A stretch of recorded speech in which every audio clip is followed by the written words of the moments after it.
Hello friends, मैं हूं मनीष और आप देख रहे हैं fit for you YouTube channel. आज हम एडवांस ऑप्टिक्स का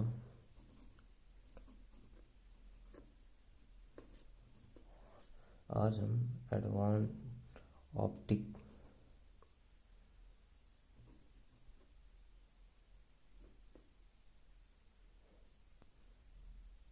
और एडवांस ऑप्टिक्स का एक सिद्धांत पढ़ेंगे, जिस सिद्धांत का नाम है फर्मा का नियम।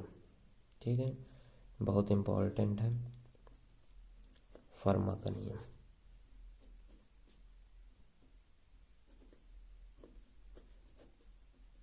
चलिए पढ़ते हैं। फर्मा नामक वैज्ञानिक ने जो इस नियम के अंतर्गत उन्होंने बताया कि जो प्रकाश है वो प्रकाश पथ में जब गमन करता है तो चलने के लिए अल्पतम समय लेता है। अर्थात उन्होंने सरल शब्दों में ये कहा कि मान लीजिए ये प्रकाश एक किरण है, यहाँ चल रही है, दूसरी किरण यहाँ से चल रही है। मान लीजिए कई माध्यम हो सकते हैं, प्रकाश के कई पथ हो सकते हैं। तो जो प्रकाश की किरण है वो अल्पतम कम से कम समय में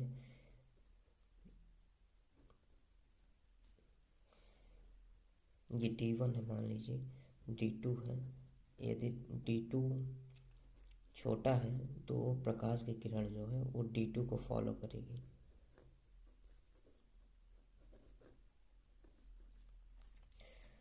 अर्थात उन्होंने कहा कि जो प्रकाश की किरण है अगर वो माध्यमों में विभिन्न माध्यम में गमन करती है, अब आपको पता है माध्यम चेंज होंगे तो प्रकाश की गति एक माध्यम से जब निर्वात में रहेगी प्रकाश की चाल अधिक रहेगी, फिर निर्वात से जब दूसरे में आएगी सघन या कोई अन्य माध्यम है तो वहाँ प्रकाश की चाल धीमी होगी अथवा दूसरे और किसी माध्यम में जाएगी, बढ़ जाएगी।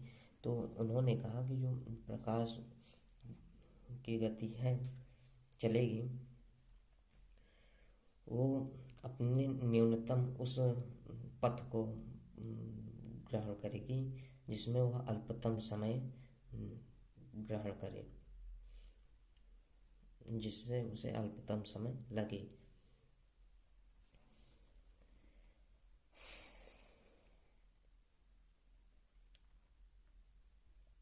अब मान लेते हैं,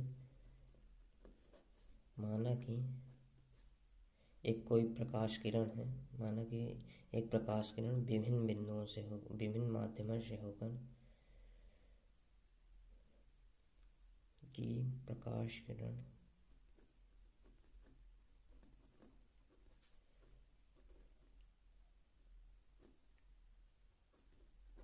विभिन्न माध्यमों से होकर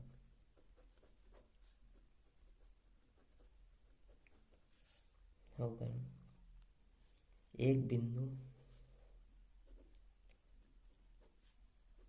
P से Q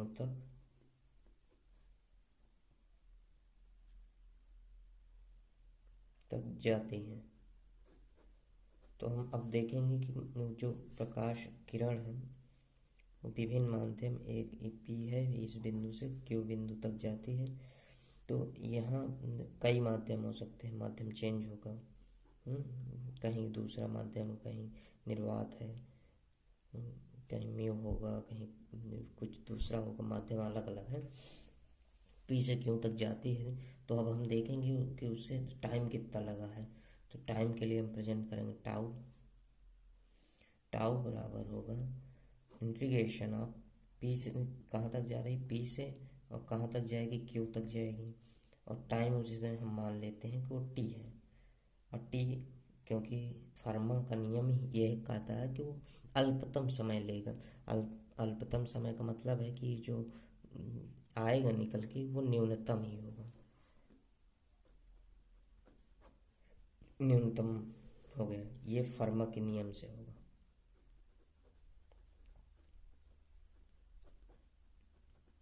ठीक है, फिर इसके बाद टाउ बराबर P से Q ds अपॉन V बराबर न्यूनतम। अब पूछोगे ये कैसे आया? अरे यार, V प्रकाश की चाल है, ds क्या है? ये दूरी है, डिस्टेंस है, ये डिस्टेंस है, स्मॉल डिस्टेंस एक पर्टिकुलर माध्यम में चली गई। ठीक है,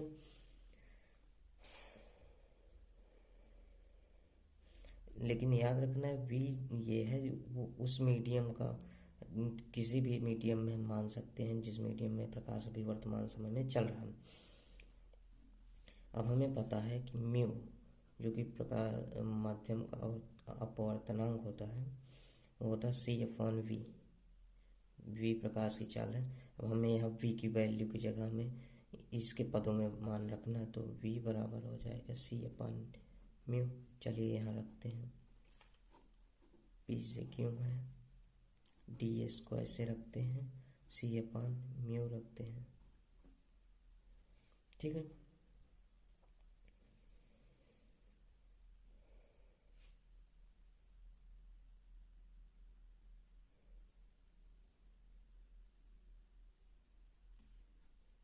चलिए ये ऊपर गया,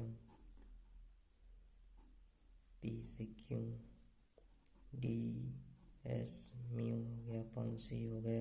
ये कांस्टेंट है, ये निर्वात में प्रकाश की चाल है, आपको पता है निर्वात में प्रकाश की चाल।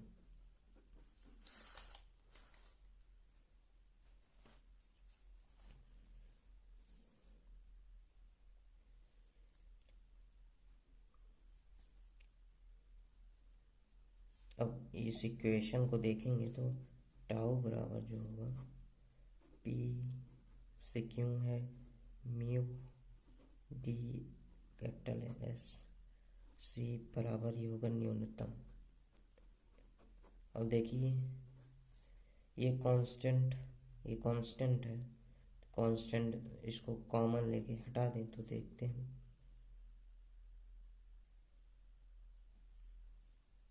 अब प्रकाशीय पथ की बात करें अगर,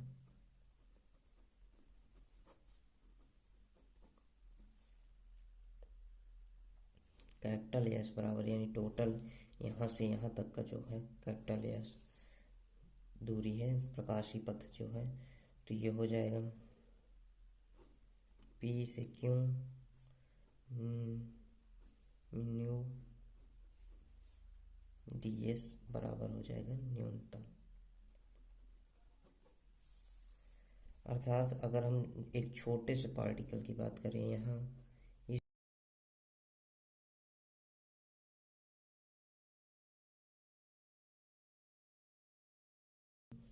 डेल एस बराबर होगा डेल, ये भी कम हो जाएगा, छोटा सा ये संपूर्ण का था, इधर ने प्रकाशीय पथ। अब हम एक पर्टिकुलर विशेष के लिए ले रहे हैं तो वो भी कम हो जाएगा डी एस, और ये न्यूनतम पहले से ही था तो अब और कम हो रहा है, यानी अप्रॉक्स 0 हो जाएगा। ठीक है,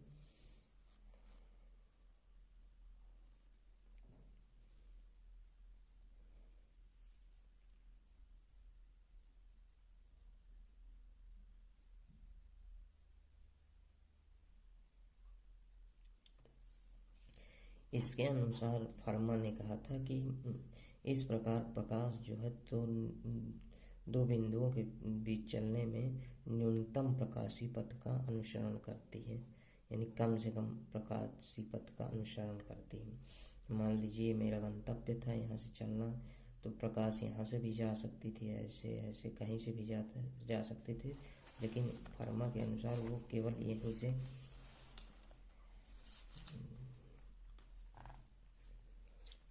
फर्मा के अनुसार केवल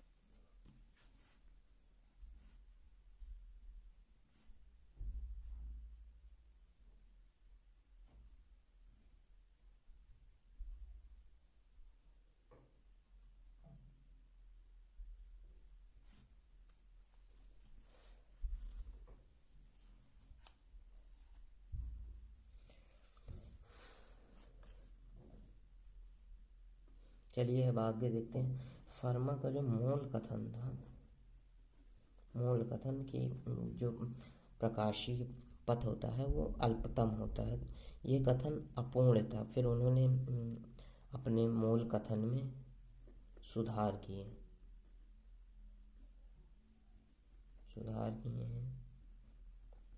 और फिर नया जो नियम बनाया